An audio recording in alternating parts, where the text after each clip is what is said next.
Peace and love, royal family. Peace and love. How y'all feeling today? Let me know y'all can hear me loud and clear. If you're rocking with me, rocking with me, rocking with me.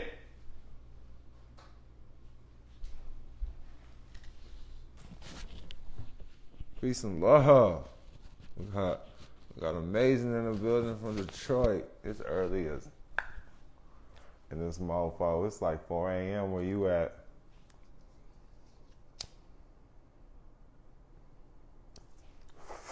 I really don't get no rest. It's crazy. But let's get it. Let's get it. See if they can hear me on the YouTube. About to break down this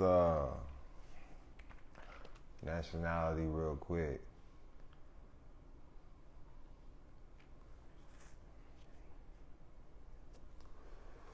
A piece of love.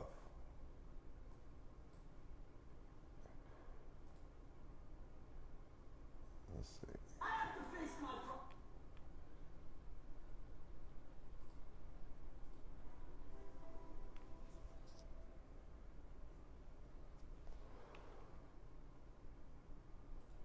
I'm not hearing anything on the YouTube.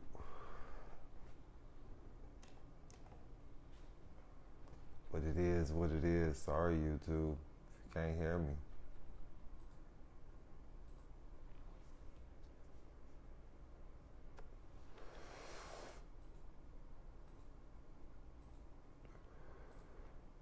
We'll get back to it later. But peace and love, y'all. Peace and love. You're now rocking to the sounds and vibrations of your boy Malik Kilam, also known as TheDonKilam. And as always, prosperity is your divine birthright. I'm not a licensed attorney, tax expert. I do this for educational and informational purposes only. But I got some stuff put together for you real quick, man. Because I already got the book out there. Everybody wanted free rent first. But there's things that you should know about when dealing with status and nationality. But peace and love, we got them damn Florida boys in the building. Y'all up early. Going on 4 a.m. on the East Coast. Now check this out. I'm going to the Justice Department archives, right? We're looking at 18 U.S.C. 1028. But it says 1508 specifically mentioned identification documents, okay? I want to point out certain things. Because when I was studying and researching these things about nationality documents, tribal identifications, it's to my understanding and belief. Because when you understand that the United States is a federal corporation, you gotta understand that they have a job to do, okay? And the job is to oppress you. You follow me? I don't know how else to put it. That's their job, okay? There's no religious book or educational book or school book that ever said that the government was for you, okay? I've never read that anywhere. So it's their job, since you know they have a job to do. Their job is really set up to protect and to serve you, but at the same time, it's set up to take away your rights and convert them to privileges, right? Make you pay for it. You gotta understand, who owns the banks? Who owns the banks? What supposed nationality runs the banking system? Think about it, okay? Think about it. I'm not trying to talk bad about any type of race of people, nationality, none of that. I need you to think about what type of nationality runs the damn banks. Okay? All right, just think about it. So their schooling is different, okay? And you need to understand, their schooling is set up to misguide and miseducate you. And to hand it over what's naturally yours. That's their job. So you hand it over to them so they don't have to beat you up, they don't have to kill you, you don't have to do anything, these things. But at the end of the day, they will, after you hand it over, your permission for them to do so. Now, here is how you're handing over your permission. Usually through some sort of personal identification. You're handing over the essence of you because you think it's you, right? So, Section 1028 of Title 18 designates 3 special non-federal identification documents and gives them preferred treatment. These 3 documents, in the absence of a nationality identity card, are the prime means by which an individual establishes his identity in the United States. The 3 documents are birth certificate, driver's license, and personal identification card. These are the documents needed when a nationality identity card are absent. I'm going to say this again. A birth certificate, driver's license, and personal identification card is what establishes your identity in the United States if the nationality identity card are absent.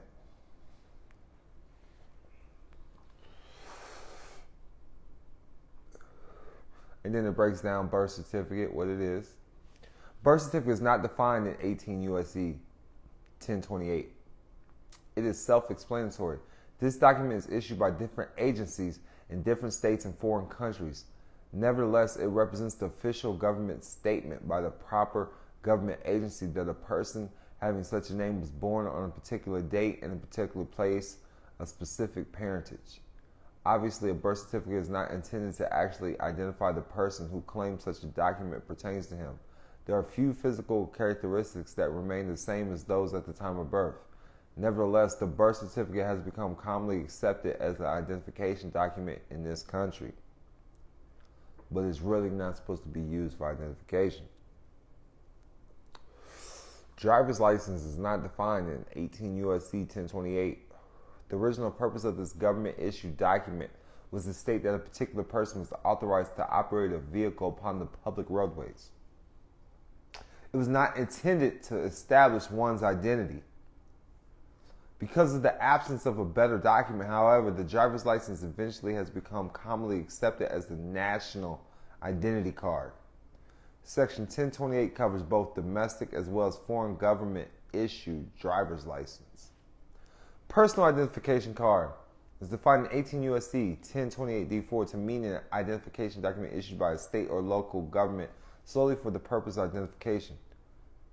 The definition would appear to limit such documents to those who issued by domestic within the United States. Governmental entities, in contrast to the first 2, birth certificates and driver's license.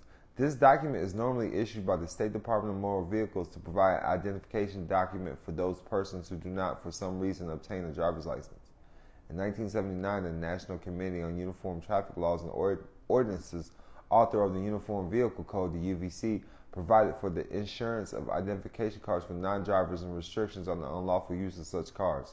The UVC, which serves as a model state code for vehicular matters, defines a personal identification card as a document issued by the Department of Motor Vehicles for the sole purpose of identifying the bearer not authorized for use as a driver's license.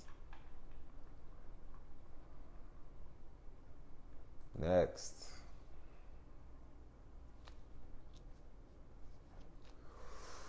National ID cards have long been advocated as a means to enhance national security. Okay. Americans have rejected the idea of a national ID card.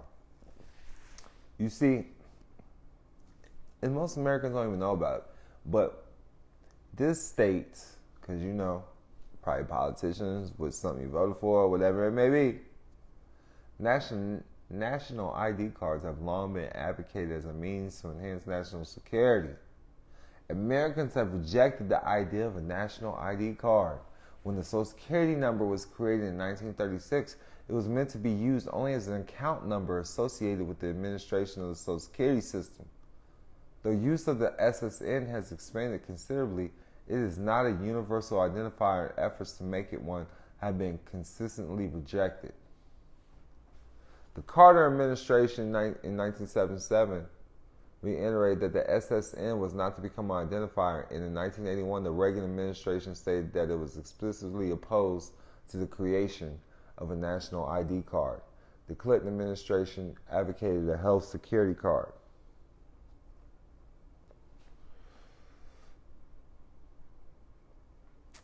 And there's more. There's more.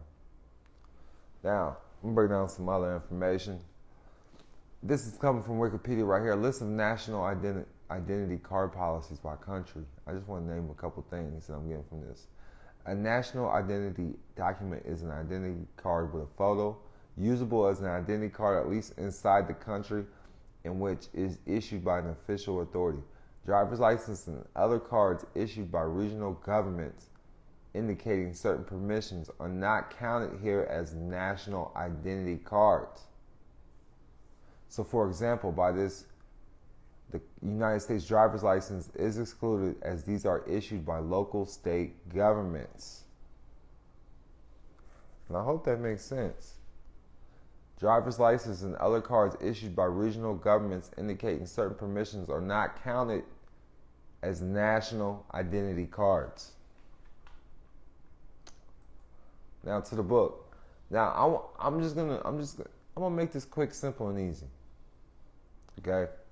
Because I need y'all to go to the book. I need y'all to get the book. I need y'all to read the book, understand the book, in and outs of the book. Okay? Now, what brought about these certain words and key words, because they've always been in front of my face, but what truly brought them to my attention was when I went to Hawaii. Okay? They had a queen, Liliuokalani. Okay? Liliuokalani was the monarch of the Hawaiian Island Kingdom. Okay? It was in like 1893. Okay, I'm gonna go over it, but listen. Hawaiian nationality and the law of occupation. The Hawaiian nationality is termed Hawaiian subject and not Hawaiian citizen. The distinction between subject and citizen is that the former is the political status of an individual in a monarch form of government, whether absolute or constitutional, and the latter is the political status of an individual in a republic or a non-monarch government. Under Hawaii law, nationality can be acquired 4 ways. Born within Hawaiian territory, which would be Jus Soli, or Jus Soli, okay? And also called native borns or natural borns. And this applies in every country. So if your state is your country, and you need to recognize this. And that's why I'm breaking it down with Hawaii, because people think Hawaii is part of the United States, and it's truly not. The state of Hawaii is part of the United States corporations, but the Hawaiian Kingdom is not part of the United States. There's a difference. The Hawaiian Kingdom is the land. Jus Soli, born within the territory. Now, if you're born outside of Hawaiian territory from parents within Hawaii nationality, so say my parents were born in Florida, but I was born in Missouri, I could still be considered a Floridian if I go with the word Jus Sanguinis. Jus Sanguinis. All right? So that's being born outside, but your parents are, so like I pulled it up right here, it means the right by blood. It's a principle of national law, Grand Rising. It's a principle of nationality law by which nationality is determined or acquired by the nationality or ethnicity of one or both parents. So this is claiming what your parents are. Jus Sanguinis. Now with Jus Soli, that means you're being born within the territory. And that Jus Soli goes along with 8 U.S.C. 1408. Being born within the territory. Now, under Hawaiian Civil Code, the Minister of the Interior says yes. Hands, sweat, hands, that bloodline. Yup, this is all bloodlines. So Jus Sanguinis is bloodlines. And then you can get naturalized, Or the queen. So this is the minister of the interior can naturalize you. Or you can come in as an alien. But they break down what happened in Hawaii.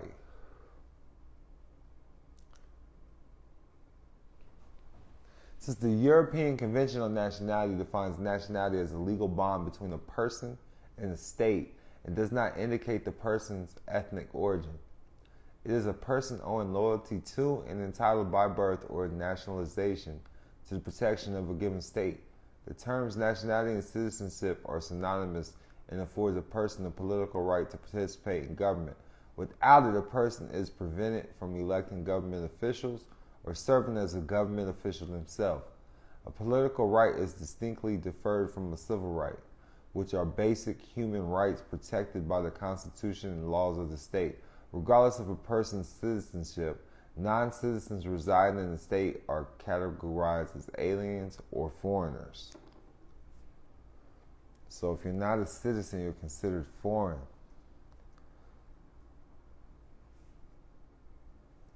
It says there are 3 ways a person could acquire citizenship within an established state depending on its national law. Jus Sanguinis, where a person acquires citizenship of his or her parents. Jus Soli, where the nationality is conferred upon a person by birth within the territory of the state. And naturalization, where the government grants citizenship upon the application of a foreigner.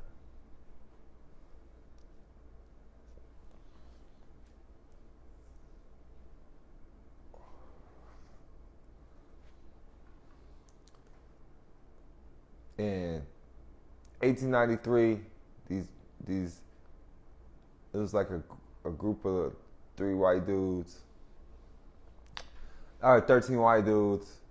They created something called a Committee of Safety, and they took American troops on Hawaiian territory, and they took over the commerce, gave it to the United States. But the president said it was unlawful, it was an international war crime, but they still been holding on to Hawaii ever since. And the only real way to get up out of that is paperwork, to be a Hawaiian citizen or a Hawaiian subject.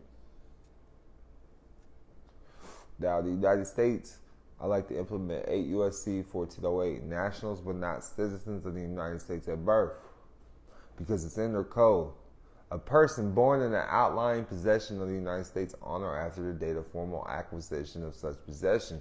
And basically that's the term of Jus Soli. Also in the book, I'll show you letters you could write to update your status with the state or foreign status with the state. W.A. Ben. Letters to the IRS. Seriously, there's a letter to the IRS in there. And tax officials.